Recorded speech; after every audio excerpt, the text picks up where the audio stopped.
할렐루야. 민수기 5장 말씀 함께 나누겠습니다. 민수기 5장 말씀은 하나님의 백성들이 거룩함으로 구별되어져야 될 것에 대해서 말씀하십니다. 우리가 마음이 온전하면 그 삶의 행위도 온전하고, 행위가 온전하면 육체도 정결해진다, 이렇게 연결해 볼 수 있습니다. 육체가 정결하고 마음이 깨끗하면 그 영도 맑아지는 것입니다. 많은 사람들이 성경을 오해하는 부분들이 뭐냐, 한 사람은 육체로 치우치고, 어떤 사람들은 또한 율법으로 치우치고, 어떤 사람들은 자기 생각으로 치우치고, 어떤 사람은 마음으로만 하면 된다, 이렇게 생각을 하는데, 사람은 영혼육을 다 가지고 있어서 그의 행위도 온전해야 하고 그의 마음도 온전해야 하고, 우리 마음과 우리의 행위가 온전하면 우리의 영도 또한 하나님 앞에 깨끗하게 된다라는 겁니다. 그래서 늘 바른 마음을 가지고 하나님 앞에 서서 마음을 정결케 하시고, 생각을 정결케 하고, 감정을 지키시고, 삶의 모든 행위 또한 하나님 앞에 정결하게 하는 자들이 되기를 소망합니다.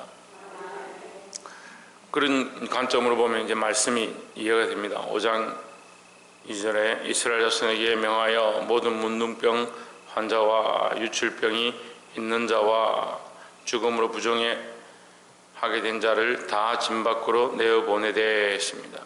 진 밖으로 내어보내라. 그 부정한 자들을 우리가 레위기 말씀하면서 피에 관한 문제, 그 다음에 피부가 썩는 문제에 대해서 그것은 저주에 가깝다, 진 밖에 내어보내라, 전염병이다 했죠. 또 부정한 시체를 만진 것, 죽음을 만진 자들은 진 밖으로 내어보내라. 근데 왜 내보내느냐, 이제 이런 생각을 하게 됩니다. 이 진 안에는 누가 계시냐? 하나님의 임재가 있다. 하나님의 임재를 중심으로 해서 대의를 갖추고 동서남북으로 앞으로 서서 세 지파씩, 세 족속씩 서서 앞으로 진행하는데, 가운데 하나님의 법궤가 있고 그 하나님의 임재가 있고 그것을 가지고 앞으로 진행하는데, 이 부정한 것들이 하나님 앞에 올 수 없다. 그래서 우리가 부정한 육체가 지금 이제 우리가 신앙생활 하면서 육체가 뭐 중요하냐, 손에 뭘 묻히고 행위를 어떻게 한 것이 중요하냐, 이렇게 보지만, 행위가 우리를 구원할 수는 없지만 우리가 구원받은 백성이라면 행위 또한 거룩해야 한다라는 거죠. 그러니까 지금은 로마서의 말씀과 같이 우리가 죄를 더하게 하려고, 은혜를 더하게 하려고 죄를 더 지을 것이냐, 그런 게 아니라 우리가 은혜를 입었으니까, 하나님 우리 안에 계시니까 더더욱 어떻게 하냐, 하나님의 자녀답게 더더욱 죄를 범할 수 없다라는 거죠. 그러니까 너희 가운데 하나님이 거하시니까 그 부정한 것들은 밖으로 내어보내라 했습니다. 그럼 또 오해하는 사람들이 있습니다. 아이고, 그 문둥병 걸렸다고 부정합니까? 앞에도 말씀드렸지만 이 하나님께서 저주하신 부분들, 하나님 앞에 죄의 부분으로 정하신 것, 유출병은 이게 피에 대한 부정합니다. 이게 죽은 것에 대한 것은 생명에 대한 부정합니다. 계속 말씀드렸습니다. 그래서 하나님께서 이렇게 부정한 것들을 구별하신다. 그래서 우리는 이 육체로 하나님 앞에 늘 정결하게 살아야 될 것에 대해서 말씀하시는 줄 믿습니다. 또한 두 번째, 6절에 보시면 이스라엘 자손에게 이르라. 남자나 여자나 사람들이 범하는 죄를 범하여 여호와께 배역하여 그 몸에 죄를 얻거든 7절에 그 지은 죄를 자복하고 그 죄값을 온전히 갚되 5번째 일을 더하여 그가 죄를 얻었던 그 본주에게 돌려줄 것이요 했습니다. 자, 이거 마음의 죄죠. 이거는 6절에 보면 이스라엘 자손에게 일어나 남자나 여자나 사람들이 범죄하는 죄를 범하여 여호와께 배역하여 그 몸에 죄를 얻거든 그 지은 죄를 자복하고, 마음으로 자복하고 그 죄값을 온전히 갚되 했는데, 온전히 어떻게 갚느냐? 5분지 1을 더하고 누가 갚느냐? 자기밖에 모르는 겁니다. 무슨 말이냐면 5분지 1을 갚는데 그 본주에게 돌려보내라. 근데 상대방은 모르는 거죠. 내가 그 사람에게 범죄했으면 그 5분의 1을 더해서 갚는데 그 5분의 1의 값이 얼마인지를 누가 아느냐? 내가 아는 겁니다. 그러니까 자기가 자복해야 돼요. 자기 스스로 자복한다는 말은 자기 스스로 그 죄를 인정하고 그 죄가 잘못이다. 내가 그렇게 한 것이 잘못이고 내가 그 사람에게 피해를 준 것이 내가 실수한 것이다. 그건 누가 아느냐? 본인이 아는 겁니다. 그 사람이 없으면 제사장에게 그것을 갖다가 바쳐라 했습니다. 제사장에게 바치면 누가 합니까? 아무도 모릅니다. 제사장하고 나만 알지. 또한 제사장도 내가 어떠한 범죄를 저질른지에 대한 구체적인 내용들을 모르는 겁니다. 그러니까 이것은 스스로 자복하는 겁니다. 스스로. 자기 스스로 죄를 인정하고 내 안에 있는 죄와 내가 그 사람에게 행한 것에 대해서 자수하는 거예요. 자수하는 거예요. 우리 회개의 모양은요, 내가 나의 죄를 인정하고 하나님 앞에 자복할 때 회개가 시작되는 겁니다. 이 말씀을 전달하고 가르쳐 보니까요, 자기 스스로 하지 않는 사람들에게 계속 이렇게 책망하고 일러주면 오히려 더 반발하는 거예요. 회개가 어떠한 분위기가 되고 상황이 되고 내가 하고 싶어서 되어지고 아닙니다. 자기 스스로 하려고 해야 되는 겁니다. 이게 어려운 것 같아요. 자기 스스로 하려고 할 때 성령이 역사하셔서 그것을 깨닫게 하시고 더 보게 하시는 줄 모르는 거예요. 성령의 조명은 어떻게 일어나느냐? 내가 하나님 앞에 하고자 할 때, 쉽게 말씀드리면 집에 들어가서 내가 방에 캄캄한데 밤에 집에 들어가니까 방에 아무것도 보이지 않는데 전등 불을 누가 켭니까? 내가 켭니다. 내가 켜잖아요. 전기가 연결되어 있습니다. 이미 전기는 들어와 있습니다. 이미 그 전기로 말미암아 등은 켜지게 되어 있습니다. 나는 뭐만 하면 됩니까? 스위치만 켜면 됩니다. 근데 사람들은 내가 스위치 켰다, 내가 등을 켰다 그렇게 생각하지만 사실은 이미 전기는 들어와 있고 이미 등은 존재하고 있습니다. 우리 안에 성령은 이미 들어와 계십니다. 우리 안에 이미 역사하고 있고 이미 비추시고자 합니다. 뭘 하면 되느냐? 내가 자백하면 되고 내가 인정하면 성령께서 더 밝히 보게 하시고 그것이 왜 문제인지를 알게 하시는 겁니다. 이제 이것을 시작하지 않는 거예요. 완악한 인생들이 자기의 연약함과 부정함들을 잘 인정하지 않습니다. 자기의 실수를 인정하지 않습니다. 자기가 잘못된 것들을 선택했고 부정한 것을 만졌고 내 몸에 연약한 것들이 있음을 잘 인정하지 않습니다.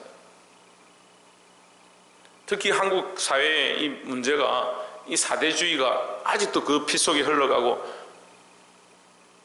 유교적 간섭들이 그 안에 묻어 있습니다. 다 선비입니다. 다 선비. 어험하고 교회에 와서 앉아있으면 괜찮다고 착각하거든요. 근데 하나님 어디 역사하시냐? 우리 마음 가운데 우리 심령 가운데 역사하기를 원하시는데 자기 스스로 하지 않는 거예요. 그러니까 겉으로는 다 괜찮다 생각하는 거죠. 그래서 예배만 드리면 되고 그 유대인들의 이 바리새인 이것이 왜 우리에게 너무 잘 맞는 거예요. 이 한국 교회가 부흥하는 큰 이유 중에 하나는 이 유대주의 이 바리새인들의 이 종교관념 그 신앙생활 패턴과 우리 한국 사람이 똑같아요. 다 삭가 쓰고 앉아 예배 시간에 삭가 쓰고 앉아서 하나님 앞에 나와 있습니다. 그 사람들 앞에 민망한 거 정말 싫어합니다. 그러니까 다시 한국 교회가 부흥하지 않는 거죠. 평양 대부흥이 일어났던 그 때에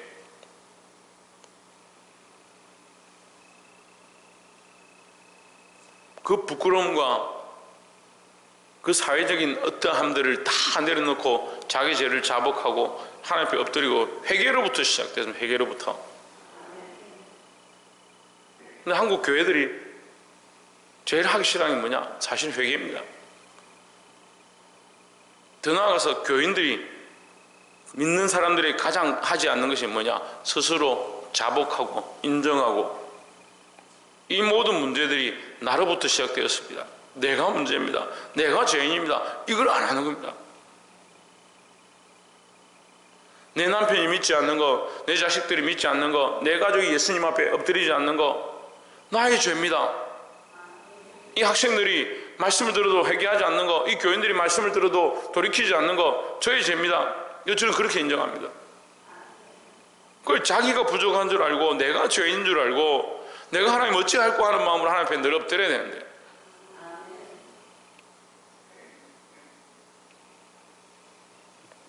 스스로 자복하고 회개하는 자들이 되기를 주의 이름으로 축원합니다. 마지막으로 15절에 보시면 그 아내를 데리고 제사장에게 가서 그를 위하여 보리가루 에바 10분지를 예물로 드리되 그것에 기름도 붓지 말고 유향도 두지 말라. 이는 의심의 소재요 생각하게 하는 소재니 곧 죄악을 생각하게 하는 것이니라 했습니다.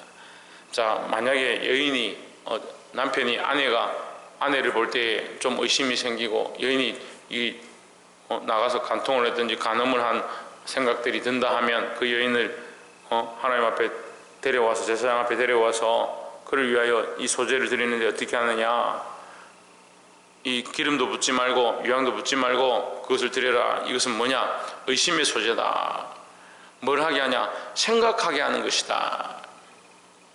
우리는 뭘 해야 되냐? 하나님 앞에 오면, 우리 신앙생활에 하나님 앞에 오면 늘 뭘 먼저 해야 되냐? 생각해야 됩니다.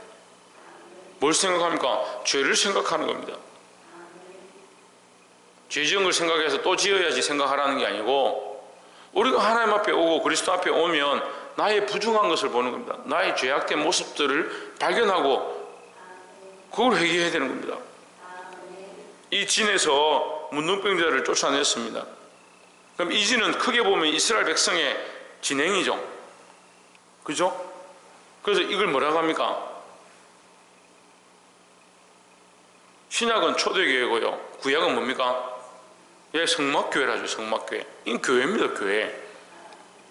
교회죠. 교회는 지금 오늘날 교회는 뭡니까? 오늘날 교회는 뭡니까? 예수 그리스도를 머리로 한 모임이죠. 작게는 나죠.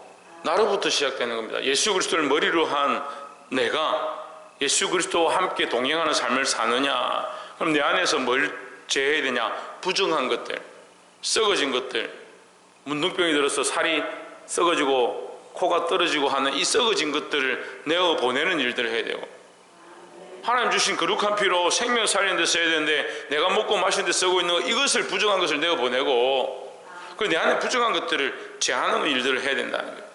그래서 내 안에 죽는 것, 죽어지게 하는 것, 생명을 살리는 일에 쓰지 않고 생명을 살리지 않고 자꾸 죽이고 있는 일들, 죽이고 있는 언어나 죽이고 있는 습관이나, 그럼 그렇게 보면 우리가 뭘 해야 될지가 뻔히 나오는 겁니다. 욕을 한다든지 사람을 비방한다든지, 그래서 그 사람 상처를 주고 죽이고 넘어뜨리게 하는 거, 그걸 내 안에서 부정하다고 내어보내는, 구별되어진 삶 가운데 정결함으로 그리스도와 함께 동행하는 겁니다. 그래서 너희가 생각해라.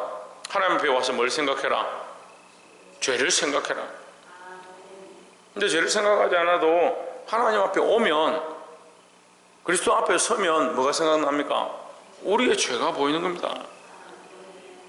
뭐 하나님 앞에 섰고 그리스도 앞에 섰는데, 예수 그리스도 옷 입는데 내가 부정한 것이 보이지 않는다.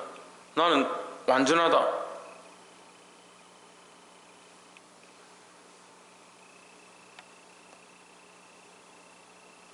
그러니까 문제가 계속 있는 거예요.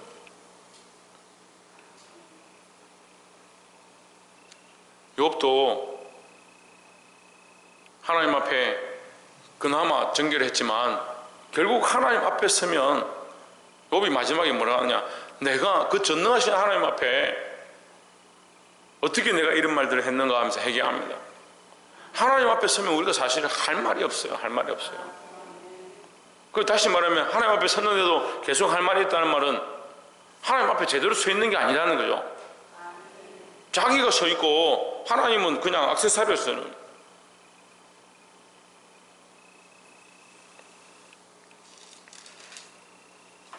27절에 보면 그물을 마신 후에 만일 여인이 몸을 더럽혀서 그 남편에게 범죄하였으면 그 저주가 되게 하는 물이 그의 속에 들어가서 쓰게 하여 그 배가 부으며 그 넓적다리가 떨어지리니 그 여인이 그 백성 중에서 저주거리가 될 것이니라 했습니다. 자, 우리가 이런 말씀을 볼 때 그런 착각들을 할 수 있습니다. 아, 그러면 그 물을 마시면 그 물에 뭘 이렇게 말씀을 갈아넣고 뭐 이렇게 저주하는 말을 갈아넣고 이렇게 하면 빻아서 넣고 그렇게 하면 죄를 지었으면 배가 부르고 눈쪽 다리가 떨어지고 그렇게 되는구나. 우리의 관점이 자꾸 그쪽으로 가는 거예요. 말씀이 어려운 이유가 그렇게 하면 그게 그렇게 되는구나, 이렇게 하면 이렇게 되는구나 생각하니까 관점은요 하나님의 관점에 보는 거죠. 그러면 그렇게 하면 누가 심판하시겠느냐? 하나님께서 심판하시겠다는 거죠. 그렇게 했는데 아무렇지 않을 수도 있습니다. 그런데 누가 하시냐? 하나님께서 하시겠다는 거죠. 범죄한 자에게 반드시 하나님께서 갚으시겠다는 거죠. 말씀을 맺겠습니다. 우리는 삶에서 하나님의 심판, 하나님의 역사하심을 자꾸 잊어버리니까 누가 하느냐? 내가 하려고 하는 겁니다. 내가 자꾸 하려고 하는 거죠. 내가 이렇게 하면 된다. 하나님 역사하지 않으시니까 내가 자꾸 하면 이거 안 되면 내가 해야지, 내가 저 사람에게 이렇게 갚아야지, 그런 생각도 하는 겁니다. 원수 갚는 것이 너에게 있지 않다라고 말씀하십니다. 하나님께 있습니다. 우리가 믿음으로 하나님께 맡겨드리고 하나님 살아계심을 인정하면 삶의 방향과 행하는 것들이 바뀌어지게 되어 있습니다. 사랑하는 성도 여러분, 우리는 뭐냐? 움직이는 교회입니다. 우리 삶에 움직이는 교회로 예수 그리스도를 머리로 한 삶이 되어져야 하고, 하나님 앞에 올 때마다 나의 연약한 죄악들을 보고 그리스도 앞에 설 때마다 나의 부족함들을 비춰서 하나님 앞에 회개하기를 힘써야 합니다. 우리 안에 부정한 것들과 저주거리와 죽는 것들과 하나님 살리라고 주신 이 거룩한 입술을 부정하게 쓰고 있는 것들을 내어보내고 생명 살리는 데 쓰시기를 주의 이름으로 축원합니다. 심판은 누구에게 있다? 하나님께 있다. 이걸 똑바로 알아야 되는 거예요. 특별히 교회 안에 문제가 생기면 하나님 하실 것들을 기도해야 합니다. 또한 나에게 원수가 있으면 하나님 하실 것들을 위해서 기도해야 되지. 그래서 너희는 그 원수를 위하여 기도하라. 그럼 어떻게 한다? 그 머리에 숯불을 쌓는 것이다 했습니다. 그러니까 우리가 기도하는 것이 해야 될 일이지 원수 갚는 것이 우리에게 있는 게 아니에요. 그걸 다 하는데, 다 거룩한데, 행위는 거룩한데 온전한 것처럼 보이는데 삿갓은 다 쓰고 있는데 뭘 하고 있지 않느냐? 하나님을 인정하지 않는 거죠. 결국 누가 하고 있냐? 내가 하고 있는 거죠. 그 하나님의 백성은 자기가 하는 게 아니고 하나님께서 하시고 하나님께서 살아계셔서 역사하실 것들을 늘 인정하고, 우리 삶도 우리 행위도 온전하고 우리 마음도 온전하고 더더욱 그 영혼이 하나님 앞에 깨끗해지기를 주의 이름으로 축원합니다. 기도하겠습니다.